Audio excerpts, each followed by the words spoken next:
YouTube? How's it going? And it's time for Mighty Morphin Power Rangers number 4. Feel like I said that really, really fast, and that seems just seemed weird. Alright, so, issue number 4 of the Mighty Morphin Power Rangers series. It's awesome. Real quick, let me show you guys something that I picked up when I went to Comic-Con. Well, not something I picked up. It's something I had, but something I got done to something I have. I got Jason David Frank to sign this. I've had this, and I've done a couple episodes of, reviewing books since I've had this, but, this is the perfect show to perfect, episode to show that on. So, yeah, I got to meet him for the third time? Yeah, for the third time, at his booth at Comic-Con, and picture. And I got that signed. And it's really awesome. But this was just a perfect time to tell you guys about that. So, let's jump into the story. So, last thing that had happened was Scorpina took over the Dragon Zord using the fake Dragon Dagger and that crystal. And that boat where those people were having the conversation destroyed. It doesn't look like anyone died, because you just see a bunch of lifeboats, or people floating in rafts or whatever. But that cruise liner just destroyed. And then, this is obviously the Power Rangers were having a conversation, and then, oh no, the Dragon Zord is on the loose somehow. And so Jason goes, alright, Tommy, you need to stay, because you're having that mind issue with the hallucinations. You stay here, you're not in a condition to fight. Everyone else, let's morph up. So, it's actually a really cool, they morph up and immediately call the Zord, so it's a really cool page of just, them morphing and then the Zord showing up. Am I talking fast? I feel like I am. I'm sorry if I am. I don't know why. It's 1 o'clock in the morning, and I'm filming this right now, and I don't know why I have, this kind of energy. I'm sorry.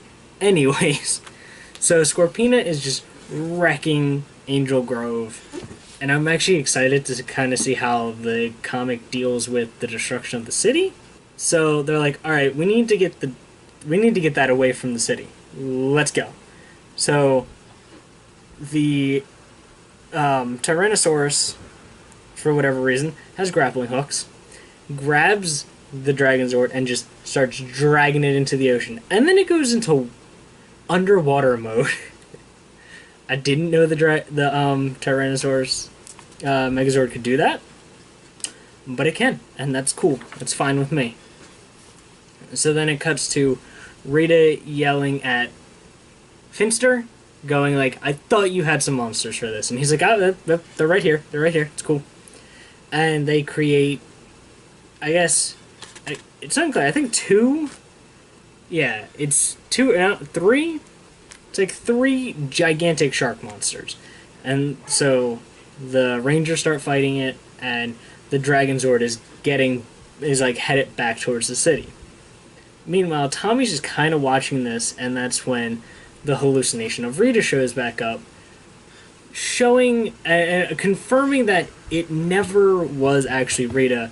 It's a residual weird self-doubt energy created from, Tommy's hatred of him, his self-doubt and stuff like that, created from the evil green energy manifesting Rita. And he's and he realizes that and goes, you know what, fuck you. I'm not listening to you anymore. Goodbye. And then, makes the hallucination go away and goes, alright, I have a plan and I need to go out there. And Zordon's okay.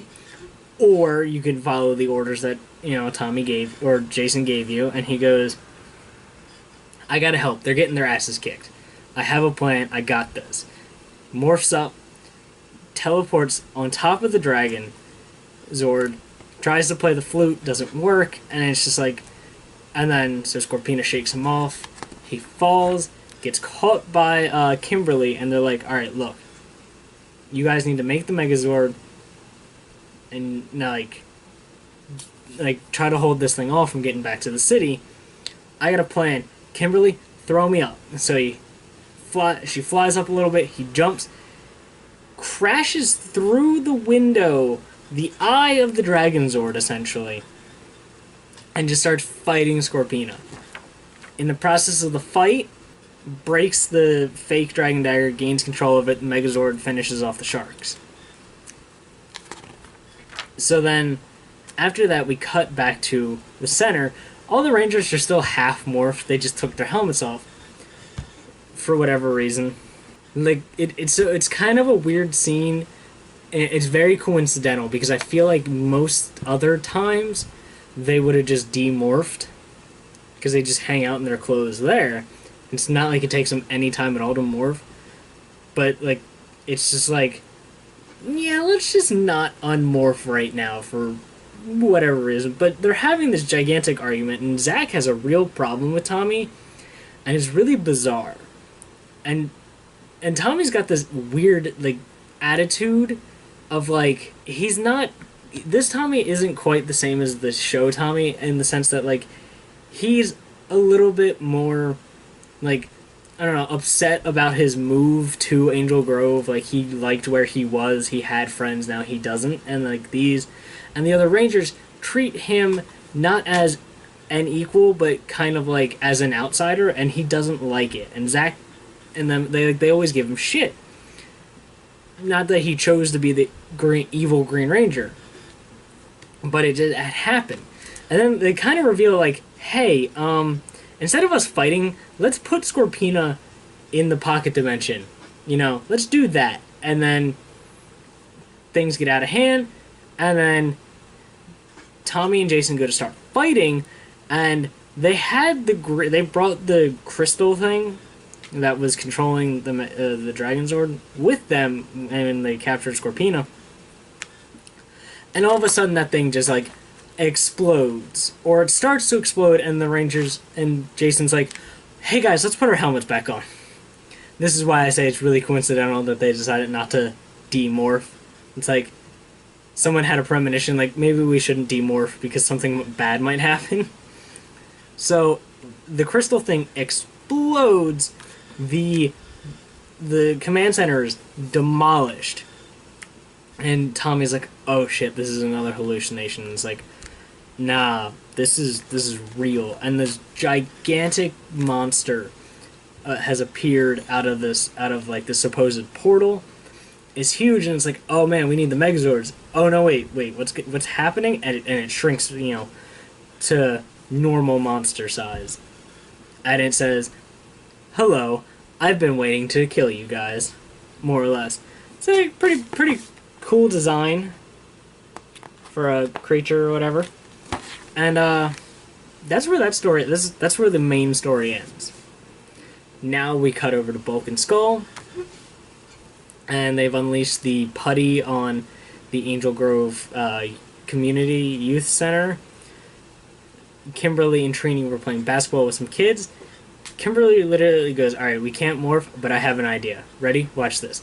She pretends to run away, takes a soccer ball, or not a soccer ball, takes the basketball that they were playing with, kicks it backwards against the backboard over to Trini, who then bounces it off of her back and then nails the putty in the face, just knocking it flat out.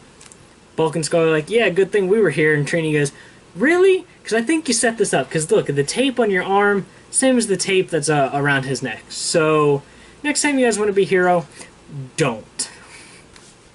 And then they walk away. And that's where that ends. It just ends with Bulk and Skull getting burned. Like, hardcore. So yeah, that is Mighty Morphin Power Rangers number 4. Coming out soon, I believe, is Pink number 2, which I'll do. But yeah, pretty solid story. There were some contrived things in there a little bit that's kind of like, really? And it got... And and the melodrama of the team fighting, like the infighting, is a little much. But, you know, it's Power Rangers to teenagers, so it's cool.